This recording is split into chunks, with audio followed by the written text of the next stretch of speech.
张之高校液态发酵及其产物活性研究的报告，大家欢迎。好，非常感谢王院长的邀请，感谢大会的邀请，我也很高兴有这个机会跟来自这个两岸三地的同仁一起交流一下这个有关樟芝液态发酵方面的。我今天听了一下呢，这个似乎大家对这个椴木栽培、对饼皮比较感兴趣，对液态发酵呢可能有一些看法。可能听完我的报告呢，会有一些争议，不过我想待会儿可以讨论。我个人认为呢，樟芝未来的产业，如果从标准化的角度来讲的话，恐怕椴木栽培不是一个方向，饼培或者是液态培养可能是一个方向。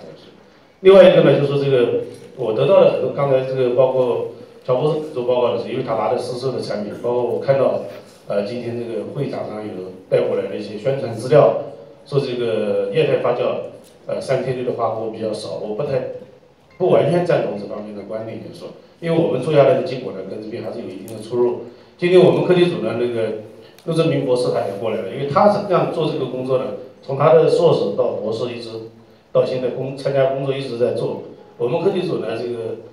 做液态发酵的大概一晃也有10来年的时间了，从上个世纪90年代末期到现在一直。那么我今天呢给大家讲的这个题目呢是高效液态发酵及其产物活性研究。那么我这个产物活性研究呢，相对来说呢做的稍微简单一些。那么我想樟芝的这个内容呢我就不多说了。刚才大家都介绍了很多。那么当然最近呢包括在美国 FDA。我们查到一些资料，也在做这个90天的无毒反应，效果也不错。那么另外一个呢，从这个功能上面来讲，比如说像抗高血压的这个实验，我们也查到一些资料。那么包括抗癌作用的2期临床的，包括肠道紊乱的，包括抗肿瘤的，这个话大家都非常的清楚，也是台湾医界做的比较好的一个案例。那么这类方法呢，刚才大家讲的都很多，那么我呢主要关注的是菌丝体的液态发酵，因为我们课题组呢长期做药食用真菌液态发酵。那么总体看来呢，我比较同意大家伙的这个观点，什么呢？从我们培养出来的情况看呢，它的活性物质的种类跟野生子实体呢是有一定的差异，这个基本结论我还是很同意的。那么药用真菌的生成液态发酵呢，我想还是有非常多的好处了。这个地方呢，我想给大家举一个灵芝的这个工作，这是上海交通大学钟金香教授他们课题组做的。实际上他们呢，也是经过了2个阶段，第一个阶段呢，在做灵芝液态发酵的时候呢，一开始还是以生物量为导向，那么后来呢，慢慢的过渡到以活性物质灵芝酸的这种高产为导向，那么他也取得了大量的这种发酵工艺优化的成果，也取得了非常好的成绩，那么我们课题组在做这个工作呢，某种程度上来讲，跟他们的这个思路也是有点相像。一开始呢，我们还是以关注生物量为主，那么现在呢，慢慢的也开始关注一些活性的代谢产物。下面呢，我想给大家简单介绍一下我们在樟芝的生成液态发酵产包以及它的新工应用方面的一些研究进展。那么对于药食用真菌的发酵来讲呢，我想有这么几个关键的技术。一个呢，它的发酵的过程还是有一定的不可控性，因为它的粘度比较大。第二个呢，在批次稳定性上来讲呢，尤其是我们药用真菌的菌种，它的退化的这种能力还是一般的微生物要强一些，可能会牵涉到菌种的提纯副状等等。另外还有一个呢，大家都知道的，发酵周期比较长，相对于我们其他的微生物发酵而言的话，它已经是属于比较长的一个发酵时间，那么还有一个很重要的一个概念呢，我们课题组经过大量的这种药食用真菌的发酵呢，我们就提出几个概念，比如说生物量的极限值。那么我们经常看文献会看到它有40克米升、50克米升，甚至更高，实际上呢，从某种角度来讲，因为我们大部分的药用真菌的发酵呢，它是会产生菌球的，那么它是有一个空间位主效应，所以它一定是一个极限值。那么很可能呢，它把一些天然的培养基的，比如说麸皮胺、玉米淀粉胺，它也算到了菌丝体当中去了，所以导致它测量结果呢，具有一定的不准确性，还有一个呢，胞外多糖的问题，也并不是说它在胞外多糖是产生越来越多，因为它粘度高了之后，溶氧等等都会发生很多问题。还有一个很大的问题就是它的活性产物的合成量偏低，就是说从目前来看的话，就是几乎所有的像譬如虫草也好，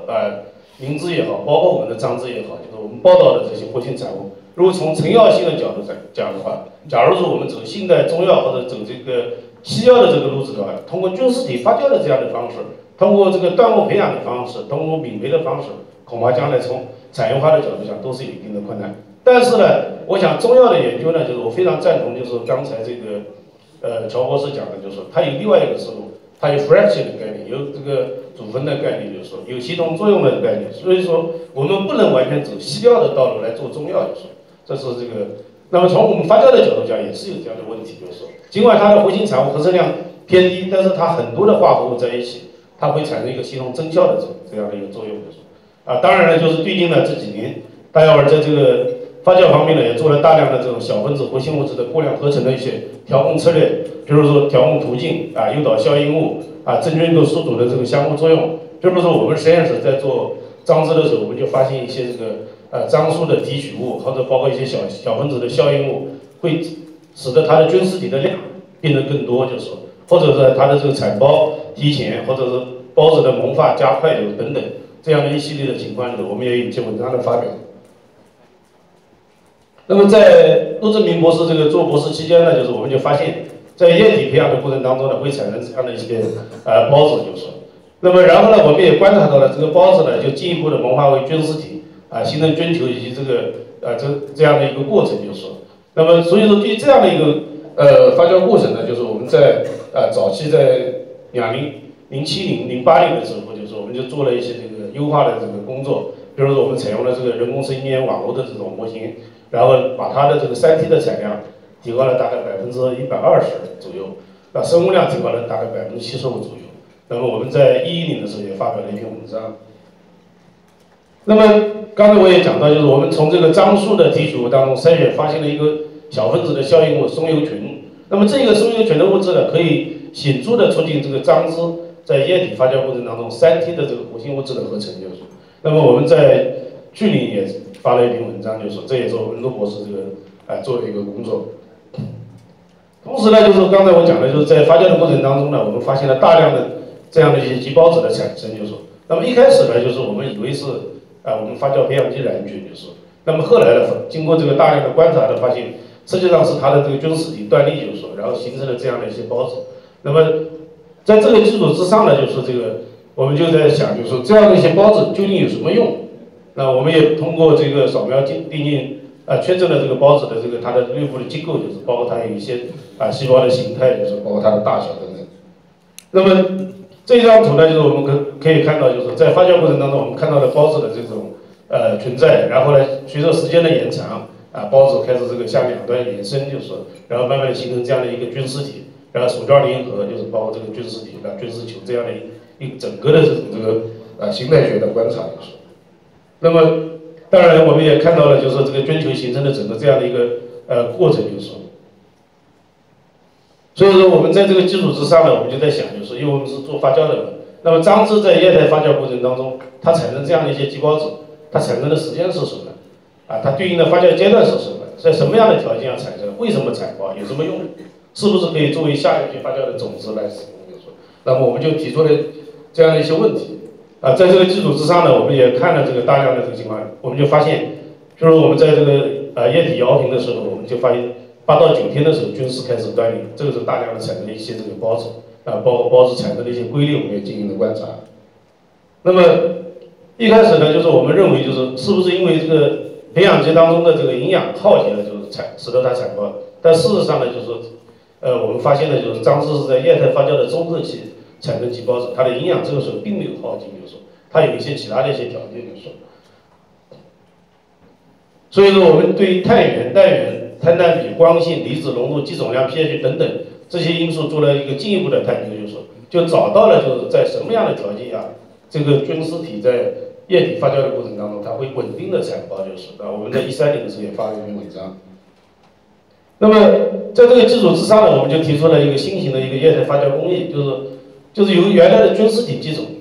转变为孢子的基种，因为大家伙都知道，樟芝的也好，包括其他的药使用真菌也好，它的这个菌丝体的这个生长是一个非常缓慢的过程，就是如果通过菌丝体基种在做一级种、二级种的这个过程当中的话，它是会占用大量的时间，就是所以我们呢就利用前一批次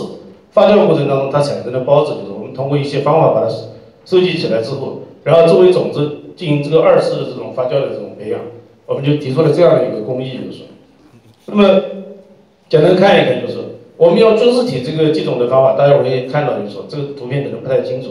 它的菌丝球的形成呢就是大小不一，就是不均一，就是。但是我如果用孢子基种的方法呢，它的菌球的形成非常的均一，就是。然后这个那么形态比较一致，就是。另外还有一个呢，就是它孢子基种以后呢，在2天之内可以快速的萌发为菌丝体，就是。所以使得它的发酵时间就缩短。我们原来做摇瓶的时候大概10天左右。那么我们现在可以6到8天就可以把它完成，就是。同时呢，就对生物量的提升跟3T类物质的这个生产强度的提升有一定的帮助，就是。那么我们优化了一些培养基之后呢，使得我们的孢子基种在32个小时之内就能够快速的萌发为菌丝体，就是。那么我们也做了这个4吨的这个规模的这种发酵工艺，就是。那么我们就发现了，就是在工厂规模的这个发酵罐上面呢，我们可以从10天把它的发酵周期缩短到这个6天。我觉得这个可能还不重要，就是更重要的是我们还是要关心它的生物量，它的这个一些活性代表性的活性物质，就是它的这个量有没有降低，就是如果降低了，那发酵周期的缩短也没有太大的意义，就是。所以说，我们就提出了这样的一个循环发酵的这样的一个工艺，就是。那么这是一个循环发酵工艺的一个过程，比如说我们一开始咸品种到摇品种，然后进这个罐子，第一个批次是用这样子的，然后在这个过程当中把它的孢子拿出来，再做这个下一个批次的这种循环的这样的一个工艺，就是。那么我们这个做了8个批次，就是大概7、8就有50几天，就是。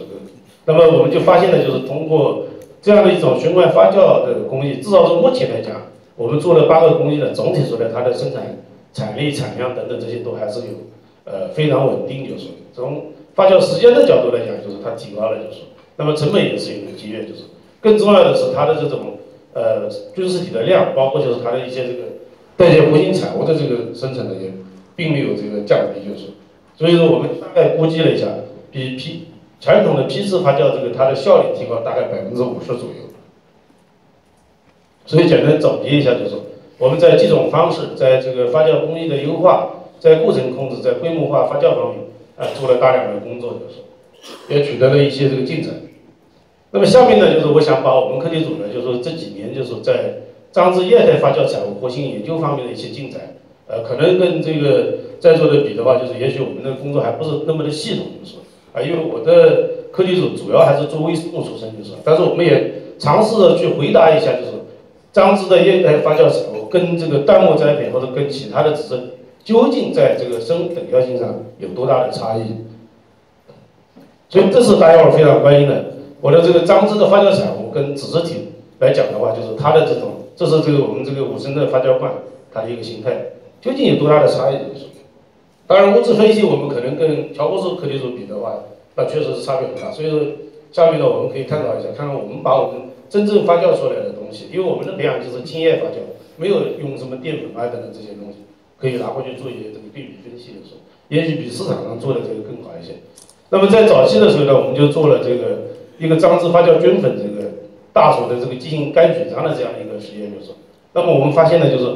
樟质的发酵菌粉同样的具有增强这个解酒功能的能力，就是也有快速恢复一些肝脏功能指标的这样的一些能力，跟野生的樟质菌粉具有同样的这种保肝活性，就是。我们测的某些指标，甚至由于我们目前我们国家在这个肝病临床上使用的这个对照药物水飞激素，就是说，这个在2070年的时候，卢博士在做博士论文期间这个发了一篇文章。那随后呢，我们又对这个樟质的发酵菌粉做了一些这个简单的分离，我们把它分成了3个组分，一个呢就是这个3T类的组分，第二个呢是多糖类的组分，第3个呢是这个酚类的组分，就是。那么在这个基础之上呢，我们又做了这个动物的整体模型，就是我们就发现，就是在这个3T类的这个富集乳组分跟多糖富集乳组分当中，都有良好的这个预防酒精肝损伤的这样的一些活性，就是。所以在这个基础之上呢，我们又做了一些工作，就是怎么来优化、提高它的这个3T或者多糖的一些发酵产量。刚才这个我也给大伙讲了一下，就是说，这是我们做这个酒精干选装模型的这样的一个简单的过程。我们用发酵菌粉就是然后把它提取，然后做这个 SD 大鼠的酒精模型，就是同时呢，我们也做了一些这个干细胞的这个模型，还基督这样的一个模型，就是。那么我们发现呢，就是它这个发酵菌粉呢，同样具有保肝脏、抗氧化的这种活性，就是它。那么它主要的功能组分呢，是在乙醛的提取跟多糖组分这两块，就是说这两块就是。那么另外一个呢，最近我们课题组呢做了一个工作，就是因为这个台湾呢，就是说这个糖系用就是也主要是在保肝护肝上面，就是说，所以说我的课题组呢，正好4年之前，我们有一个南京大学的一个博士到我们课题组来工作，他呢是做这个肺纤维化的，所以到我这边来了之后呢，我说你要做一点这个跟我们结合的，所以我就给他想了一个肝纤维化的这样的一个课题，因为我做这个张芝嘛。那么我们这个大家都知道，正常的肝脏，它发展到肝硬化跟肝癌这个过程当中，它一定是要经过这个肝纤维化的这样的一个病理过程的时候。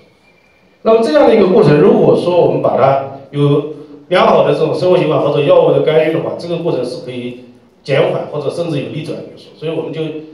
针对这个肝纤的这样的一个模型，就是做了一些工作。那么我们用4聚化酯这个建立了一个小鼠的肝纤维化模型。进行了张芝菌粉抗肝纤维化药效学的一些评价因素，那么我们也做了一些血清学的分析、病理学的分析，包括分子机制的分析。我们发现，我们的张芝的发酵菌粉同样具有很好的抗肝纤的这个效果。在这个基础之上呢，我们这个在整体动物模型的基础之上呢，我们做了一个细胞模型。我们利用这个肝星状细胞就是作为研究对象，通过这个TGF 白老光的这样的一个活化。然后呢，建立了这样的一个肝性的一个模型，主要是测它什么呢？就在机制当中这个胶原的这种分泌的情况。那么我们对这个我们的发酵菌粉就是做了一些分析，就是那么也是同样的，就是得到了一些这个小分子的化合物，就是跟组分的库，就是。那么在这个基础之上呢，我们就用这个肝纤的这样的一个模型，就是细胞模型，我们就发现了这个 NGDB 就是具有非常好的剂量依赖性的这个抑制这个肝星状细胞胶原沉积的这样的一个工作，显示了它具有较好的这种抗肝纤的这个活性。那么最近呢，我们也发了2篇这个小文章，其中一篇呢是发在这个肝病学研究的这个杂志上，就是大家如果感兴趣的也可以看一看。因为这个 NGDB 这个化合物呢，就是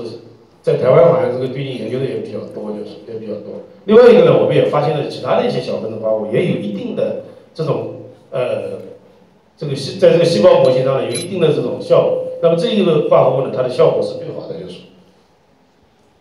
那么采用这个相同的模型呢，我们也做了大量的其他的这个药食用真菌的，比如虫草头孢、贝孢，包括天麻，包括这个其他的一些。我们发现呢，我们国家的很多传统的这种药食用真菌，它都有一定的这种抗肝性的这种活性。那么最近呢，对于这些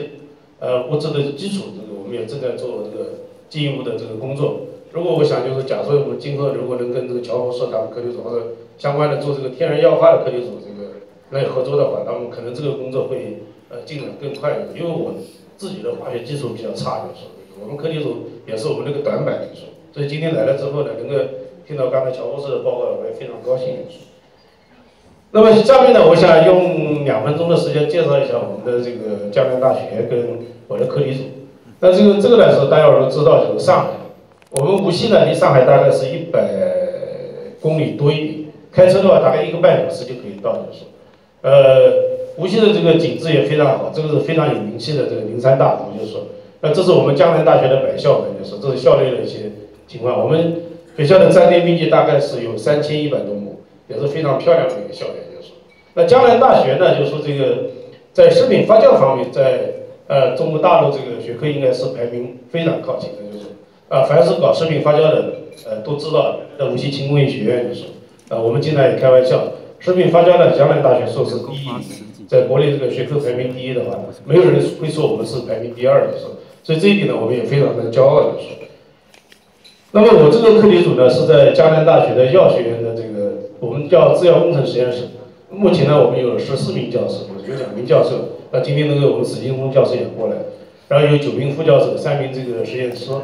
这几年呢，也承担了一系列的国家的课题，也有一系列的这个国家的奖项，就是这个像国家发明2等奖啊，包括奖科技进步1等奖等等。然后我们也有大量的合作伙伴，就是比如说中科院包括这个清华，包括这个国内的一些这个像这个传统发酵的恒源香醋、泸州老窖、越王生物、菌液。当然，我们在这个药食用真菌呢，跟我们江苏的这个神华药业，包括江苏的珠东药业也有一些合作。希望呢，今天也能够做一个广告，看看今后在张芝这一块是不是找到一个合作伙伴，将来也可以放到我的PPT 上。那么我们在药食用真菌方面呢，就是我们是课题组的一个方向，就是我们把它称之为叫药食用真菌活性物质解析与发酵的制备。目前呢，我们初步构建了一个珍稀药用真菌的一个菌种库包括一些樟芝花萼红菌、云芝、灰石花、猴头、虫草等等。那么我们也建立了这个以活性物质合成为目标，建立了基于现代发酵技术的真菌个性化的这种液态发酵方案，也建立了一些药筛的模型，鉴定了一系列的这个活性产物，解析了它的一些初步解析的一些作用机制，也开发了一些产品，也发了一些文章，也拿到了一些科学技术奖。那么在前几年也写了一本这个药食用真菌的生物技术的书。也申请了一些这个国家的发明专利，这个都是不同的一些这个药用真菌，我们做摇瓶发酵的一个图片。那么另外呢，就是我们在动物的整体模型方面呢，目前我们比较关注的一个呢就是肝纤维化的模型，第二个呢就是小鼠的这个肠道的这种模型，就是。那么另外一个呢，在代谢疾病这一块，像糖尿病这些方面的就是，包括这个小鼠的酒精肝模型。那么在细胞这个模型上面呢，比如说像这个。肝性模型高脂模型抗炎模型，包括这个胰岛素抵抗模型等等。我们从科技组的角度讲呢，我们目前也都能做这样的一些工作。那么就是说我们在花萼孔菌方面，就是我们也做了一系列的工作。大家都知道，花萼孔菌呢是一个对糖尿病有特殊疗效的一个药用真菌，就是。那么我们在前期的工作当中也找到了，也证实了，就是它有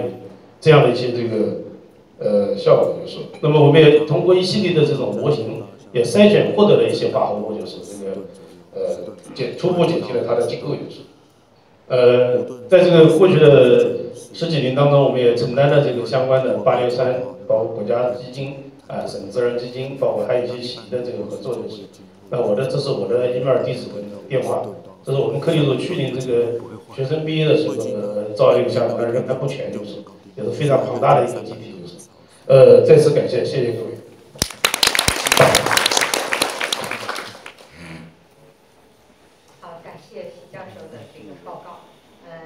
看看大家有什么问题要请教。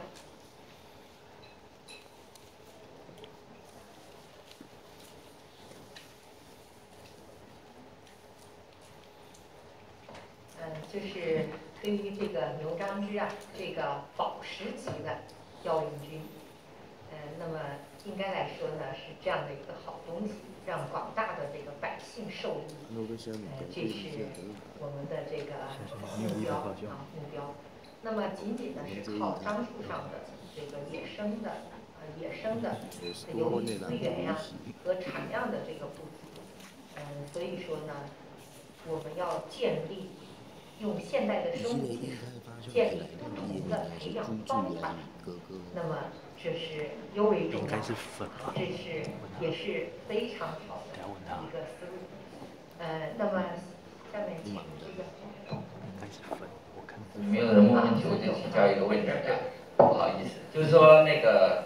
在这个液态发酵的部分的时候，我们知道它的时间序所产生的物质呢是有变化的，不管是三铁多糖，它随着时间的变化，随着不同的这个发酵模式呢，会产生的很大的变化的模式。我不知道您在这个发酵过程当中，您认为，在三铁类以及多糖类的这个高低的变化的时候，您的看法是怎么样？刚才您讲的这个事儿呢，就是说我们呢现在发现呢，就是这个基本上发酵的过程当中呢，就是它还是多糖这个一开始随着biomass能量的提升一开始多糖还是会先这个积累，然后后面的一些小分子的化合物可能慢慢的会积累。因为我们课题组呢，就是这个对于樟芝这一块呢，就是它现在比较，就大家普遍认为的就是。比如说做质量标准也好，就是把总3T 放到非常高的位置，但是呢，事实上就是总3T这个概念呢，我觉得作为质量标准来讲呢，还是值得去商榷。就是，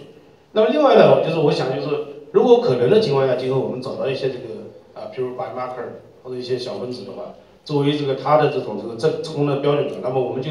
可以有意识的在这个发酵过程当中去监控它这样一些产物的这种积累，就是这个还是非常重要的，就是一个话题，就是。那么因为目前呢，我们科技组可能在这方面呢还没有做非常深入的这个研究，我们只是现在呢就是慢慢的过渡到从 biomass 到这个代谢产物的这样的一个思路，就是。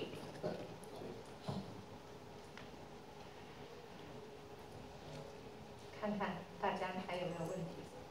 好，那这样的，齐教授，我还接着问啊，就是说，您因为是做液态发酵的这种方法培养溶浆质，那么我想就是请教一下，对于这个不同方法培养出来的溶浆质，那么它的质量标准究竟我们要怎么建立？